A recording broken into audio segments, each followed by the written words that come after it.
وَإِذَا مَسَّ الْإِنسَانُ ضُرٌّ دَعَا رَبَّهُ مُنِيبًا إِلَيْهِ، اور جب انسان کو کوئی تکلیف پہنچتی ہے تو وہ اپنے رب کو پکارتا ہے بڑے رجوع کے ساتھ، بڑے لمبے ہاتھ اٹھا کے اللہ کی طرف متوجہ ہوتا ہے۔ ثُمَّ إِذَا خَوَّلَهُ نِعْمَةً مِّنْهُ، جب ہم اسے اپنی طرف سے نعمت عطا کر دیتے ہیں، نَسِيَ مَن كَانَ يَدْعُو إِلَيْهِ مِن قَبْلُ، تو وہ ایسا بھول جاتا ہے جیسا کہ اس نے کبھی ہمیں پکارا ہی نہیں تھا۔ یہی ہوتا ہے، یعنی دنیا میں لوگ اللہ کو پکارتے ہیں، اللہ تعالیٰ مصیبت پریشانی حل کر دیتا ہے، اس کے بعد وہ یا تو اور ہستیوں کی طرف اس تکلیف کو دور کرنے کو منسوخ کرنا شروع کر دیتے ہیں، یا وہ کہتے ہیں جی میری تو پلاننگ ہی بڑی چنگی سی، دیکھو نا میں اس ٹائم بڑا منو سمجھ آ گئی سی کیا ہونا ہے تو میں کر لیا سی، تو انہوں اللہ کا بندہ جنی مرضی سمجھ آ جائے، اللہ کے سامنے تو اتنے فیکٹرز ہیں کہ کسی بھی انسان کو کسی بھی وقت وہ آنے واحد میں ہیرو سے زیرو اور زیرو سے ہیرو کر دے، اس کے لیے کوئی مسئلہ ہے؟ یعنی انسان کی ساری پلاننگز دھری رہتی ہیں، جیسا کہ مولا علی رضی اللہ تعالیٰ عنہ علیہ السلام کا قول ہے کہ میں نے اپنے ارادوں کے ٹوٹنے سے اپنے رب کو پہچانا ہے، یعنی میں پورا ارادہ کر لیتا ہوں، سارے کے سارے سرکمسٹانسز فیوریبل ہوتے ہیں میرے لیے، ڈن، اچانک پتہ ہی نہیں چلتا کہ یہ کیا ہو گیا، ایسا ہو جاتا ہے میرے بھائیوں۔ اور یہی چیزیں بیسیکلی اللہ تعالیٰ اپنا آپ انسان کو دکھاتا ہے کہ کوئی شخص اللہ تعالیٰ سے کبھی بھی آزاد نہیں ہو سکتا، حتیٰ کہ آپ دیکھ لیں سورۃ الکہف میں آیا کہ اے نبی علیہ السلام کبھی ایسا نہ ہو کہ آپ یہ ایک بات کہیں کہ میں کل یہ کام کروں گا اور آپ انشاءاللہ نہ کہیں، ایسا کبھی نہیں ہونا چاہیے، انشاءاللہ کے ساتھ کہنا ہے۔ اگر وقت کے پیغمبر کو یہ بات کی جا رہی ہے، ہمارے محبوب صلی اللہ علیہ وآلہ وسلم کو، کہ آپ نے کبھی مستقبل کے بارے میں انشاءاللہ کے بغیر بات نہیں کرنی، کبھی نہیں کرنا ہے میں کام کروں گا، مگر یہ کہ انشاءاللہ ماشاءاللہ کے ساتھ، کیونکہ انسان تو صرف ان فیکٹرز کو دیکھ رہا ہوتا ہے نا جو آپ کے سامنے، ہم نے کئی بار چیزیں دیکھی ہیں ہر فیکٹر کاؤنٹر کرتے ہیں، میرے جیسا تو وہمی بندہ کوئی شاید چھوڑتا ہی نہیں ہے، پھر بھی کچھ کوئی نہ کوئی پاک نکل آتی ہے بچوں، کیوں نکل آتی ہے؟ انسان کبھی آزاد نہیں ہوتا اللہ سے، اس کی تقدیر سے کبھی آزاد نہیں ہوتا، اسی لیے الحمدللہ عرصہ دراز سے ہم اپنی پوری ایفرٹ کر کے اس کے بعد اللہ پر ہی توقع رکھتے ہیں، اور میں یعنی جتنا اپنے دنیاوی معاملات میں یا دین کے کام میں ریسورسز کو مینج کرنے میں وہمی ہوں نا، اس سے زیادہ میں الحمدللہ عرصہ دراز سے اللہ کے بارے میں وہمی ہوں کہ جب کچھ میں سب کچھ کر لیتا ہوں نا، اور مجھے سب سے زیادہ جس چیز کی ٹینشن ہوتی ہے نا وہ اللہ کی ہوتی ہے کہ اللہ تعالیٰ کو رکاوٹ نہ ڈال دے، اللہ کی طرف متوجہ رہتا ہوں ہر معاملے میں، اور اس کا میں نے پھر پازیٹیو رزلٹ دیکھا ہے کہ میرے بگڑے ہوئے کام جس میں میں نے کئی چیزیں اوور لک کی ہوئی ہوتی ہیں وہ پھر اللہ نے سنبھالی ہوتی ہیں، وہ خود بخود ریزالو ہونی شروع ہو جاتی ہیں، پتہ ہی نہیں چلتا کہ کہاں سے اللہ تعالیٰ معاملات کو سیدھا کرتا ہے۔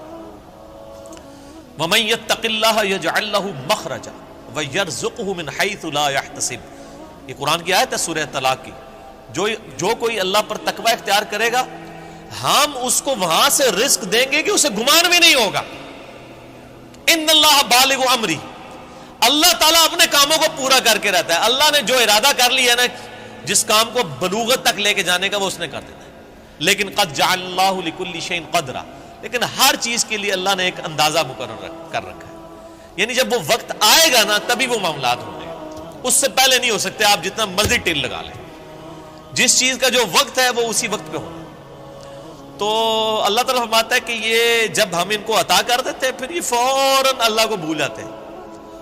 وہ میں اگلے دن وہ قاسم علی شاہ صاحب کی ایک ویڈیو دیکھ رہا تھا، انہوں نے بڑی اچھی بات کی واصف علی واصف صاحب کے حوالے سے، وہ کہہ رہے تھے کہ وہ بتا رہے تھے کہ اللہ کی طرف آپ کی توجہ اور توکل کا لیول کیا ہونا چاہیے۔ ایک تو وہ توکل ہے جو ہمیں واعظین کی تقریروں میں نظر آتا ہے، ان کی کتابوں میں نظر آتا ہے، پریکٹیکلی وہ 1% اللہ پہ توکل نہیں کرنے والے ہوتے ہیں۔ اگر اللہ پہ توکل ہو تو وہ اپنے چاہنے والوں اور مریدین سے چندے اکٹھے نہ کر رہے ہوں اور ایک ایک چیز کی ٹینشن کر رہے ہوں، تو وہ ایسے معاملات نہیں ہوتے۔ وہ میرے ایک دوست ہیں، یہ واقعہ آپ نے یاد رکھنا ہے، میں دوبارہ آپ کو قاسم علی شاہ صاحب والا بعد میں سناتا ہوں، مجھے ایک اور واقعہ یاد آیا۔ میرے ایک دوست ہیں تو وہ کہتے ہیں کہ میرے ساتھ ایک پیر صاحب کے بیٹے جو ہے نا وہ کالج میں پڑھتے تھے، تو وہاں پہ کافی وہ عرس وغیرہ لگتا تھا، بڑے دور دراز سے لوگ آتے تھے، تو کہتے ہیں کہ وہ جب جن دنوں میں عرس ہوتا تھا نا تو وہ پولیس کو بار بار فون کر رہے ہیں کہ جناب سیکیورٹی کا بڑا خیال رکھنا ہے لوگوں دی جی، یعنی یہ لوگ آتے نے پچھلی بار بھی آیا ہو گیا سی ہے کی ہویا سی جیب کٹ گئی تھی. میں نے نہیں دیکھا کہ پیر خانے پہ یا کوئی عرس پہ لوگ جا رہے ہوں, لوگ ان کو وہاں پہ مار رہے ہوں کہ یہاں ادھر کیا کرنے آئے ہیں. وہ تو بیچارے بڑے کمزور لوگ ہیں جو عرسوں کے خلاف ہیں, نہ ان کے پاس یہ کیپیبلٹی کہ وہ مارنے والے تو دوسری پارٹی ہیں. تو کہتا ہے میں نے اس کو کہا یار تم اتنی ٹینشن کیوں لیتے ہو, مطلب جو آ رہا ہے اس کو کہتا ہے جی اللہ جو بندے ہوئے جیبا کٹ جائیں گے سانو کہہ دیں گے تھے آگے. یہ اس نے خود بول کے کہا, اس نے کہا ہمارے مریدین کی اگر جیبیں کٹ گئیں تو یہ ہمیں کیا دیں گے, تو ہمیں ان کی جیبوں کی زیادہ فکر ہوتی ہے. اور مریدین اس لیے سے جا رہے ہیں کہ پیر صاحب جو ہے نا وہی ہماری حفاظت کرنے والے ہیں, اور پیر صاحب آپ کی جیب کی حفاظت کے لیے خود پولیس کے محتاج ہیں. آپ اندازہ کر لیں. اور وہ قاسم علی شاہ صاحب کہنے لگے کہ وہ واصف علی واصف صاحب ایک مجلس میں فرما رہے تھے کہ اللہ کے بندوں میں اور دنیا داروں میں کیا فرق ہوتا ہے. وہ کہتے ہیں اللہ کے بندے جو ہوتے ہیں نا ان کو کوئی اگر پتھر بھی مار دیتا ہے نا آ کے, تو ان کو پتھر مارنے پر بھی غصہ نہیں آتا, وہ اوپر دیکھ کہتے ہیں یا اللہ خیر ہے, وہ غلطی ہوگی. کیوں, یہ حقیقت بات ہے کہ فاعل حقیقی اللہ ہے, یہ ذہن میں رکھیے گا. آپ کو جو مخلوق کی طرف سے تکلیف بھی پہنچتی ہے نا اس کا فاعل حقیقی بھی اللہ ہے, کیونکہ جو ہزاروں تکلیف کے درمیان ہرڈل بنا ہوا ہے اسی نے اجازت دی ہے نا کہ چلو ایک چونڈی انہوں وڈ لے جائے, کیونکہ ہزاروں تکلیفیں تو اس نے آلریڈی بلاک کی ہوئی ہیں, ہمیں تو پتہ ہی نہیں کہ کہاں سے. آپ نے اگر یہ چیز دیکھنی ہے تو آپ حیران ہوں گے کہ چھوٹے بچوں کا بڑا ہو جانا یہ معجزے سے کم نہیں ہے. بچے جس طرح اندھوں کی طرح بھاگتے ہیں, ایک کن پٹی پہ صرف ایک جو ہے کارنر لگنے کی مار ہے نا بچے کی ڈیتھ, بڑا بندہ مر جاتا ہے. کس طرح بستروں سے گرتے ہیں, جا کے کبھی کہیں گرتے ہیں, سیڑھیوں سے نیچے گر جاتے ہیں, کہیں جا کے لگتے ہیں, کبھی کچھ ٹوٹ جاتا ہے, کبھی ادھر آ کے قریب بندہ کہتا ہے اوہ شکر ہے جی بس نیڑے ہی بچا ہے, اللہ نے بنو اللہ نے بچایا ہوتا جی, ہمیشہ ہی بچ جاتا ہے بندہ. کتنے بچوں کی آنکھیں نکل جاتی ہیں بچپن میں, ورنہ تو آدھے ادھر جو ہے وہ کانے بیٹھے ہوئے ہوں. یہ اللہ نے بڑے کیے ہوتے ہیں. یہ اللہ قرآن پاک میں آیات ہیں, اللہ فرماتا ہے کہ ہم نے فرشتے معمور کیے ہوئے انسانوں کی حفاظت کے اوپر. یہ ساری چیزیں اللہ لے کے چل رہا ہوتا ہے. لیکن اللہ فرماتا ہے جب ہم تکلیف دور کر دیتے ہیں پھر کہتے ہیں یہ تو کوئی کہہ دیتا ہے بزرگوں نے کیا ہے, کوئی کچھ کہہ دیتا ہے, کوئی کچھ کہہ دیتا ہے. وہ ایک مجھے لطیفہ یاد آ گیا, وہ ایک بندہ جو ہے وہ سمندری طوفان میں پھنس جاتا ہے, اور جب وہ ڈوبنے لگتا ہے تو کہتا ہے یا اللہ منو بچا لے, میں دیکھ دیا گا تیرے نا دی. ٹھیک ہے جی, تو اللہ تعالیٰ بچا لیتا ہے. تو وہ پھر کنارے آ کے کہتا ہے جی وہ تو پھر ظاہر ہے اس نے مکر ہی جانا ہوتا ہے. جو اللہ تعالیٰ فرماتا ہے کہ جب ہم ان کی تکلیف دور کرتے ہیں پھر یہ بھول جاتے ہیں ہمیں. تو کنارے پہ پہنچ کے کہتا ہے کیڑی دیکھ, کوئی دیکھ شیک نہیں ہو. تو وہ پھر ایک اور ہچکولا اس کو آتا ہے, تو پھر وہ سمندر میں کہتا ہے نہیں یا اللہ میں پوچھ رہا تھا مٹھی کے لونی, ٹھیک ہے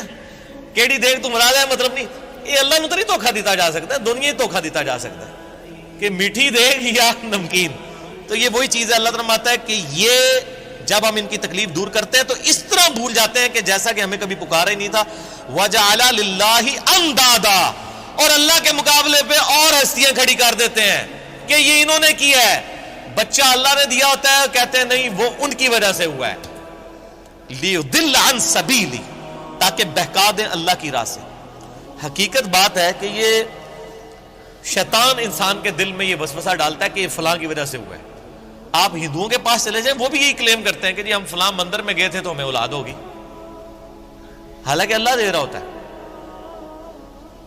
لیکن شیطان جو ہے وہ اینڈ ٹائم پہ ایسا وسوسہ ڈالتا ہے کہ انسان اور ہستیوں کی طرف اسے منسوخ کرنا شروع کر دیتا ہے. ہم نے تو کئی ایسے دیکھے ہیں جو لوگوں کو بچے دے رہے ہیں لیکن خود بے اولاد ہوتے ہیں. ان کو کہیں آپ کیوں نہیں اولاد ہو رہی ہے. سورہ شورا کا آخری رکوع پڑھ لیں, اللہ فرماتا ہے اللہ جسے دیتا ہے بیٹے دیتا ہے, جسے چاہتا ہے بیٹیاں دیتا ہے, جسے چاہتا ہے دونوں دیتا ہے, اور جسے چاہتا ہے محروم رکھتا ہے.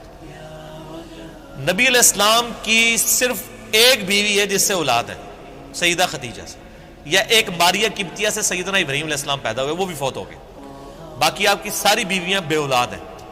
کیا نبی کی بیویوں کی خواہش نہیں تھی کہ ان کی اولاد ہو؟ اللہ کی مرضی. سیدہ عائشہ محبوب ترین بیوی ہیں, جوانی کی عمر میں بیوہ ہوئی ہیں, کوئی اولاد نہیں ہے. اللہ ان کو ایک بچے ہی دے دیتا کہ حضور کے بعد انہوں نے 47 سال تک زندہ رہنا تھا, کہ چلو ان کی ایک دل جوئی کا معاملہ ہو جاتا کہ 18 سال کی عمر میں بیوہ ہو گئی ہیں. ایک بچہ ہوتا تو ان کی زندگی بھی اس کے سارے گزر جاتی. نہیں, یہ اللہ کے فیصلے ہیں. قل تمتع بکفرک قلیلا, اللہ کا اس پہ غضب دیکھیں. اللہ فرماتا ہے نبی ان سے فرمائیے کہ یہ جو تم کفر کر رہے ہو نا، اور یہ جو لطف اٹھا رہے ہو ہماری نعمتوں سے، کہ تمہیں ہم کوئی نعمت دیتے ہیں تو تم اور ہستیوں کی طرف منسوب کرتے ہو، اٹھا لو تھوڑی دیر کے لیے دنیا کی زندگی میں. انک من اصحاب النار، پھر تو تم مرنے کے بعد دوزخیوں میں ہی شامل ہوگا انسان. یہ سنگولر کے سیغے سے نا ایز اے ڈاکٹرین یہ لفظ استعمال ہو رہا ہے کہ تو اٹھا لے جو کچھ تو نے نفع اٹھانا ہے دنیا کی زندگی میں، تو منسوب کر لے مخلوق کی طرف، پھر تو نے مر کے نا ہمارے پاس جب آنا ہے تو آگ ہی تیرا مقدر ہوگی. دنیا میں تو نے جو کچھ کرنا تھا وہ کر لیا.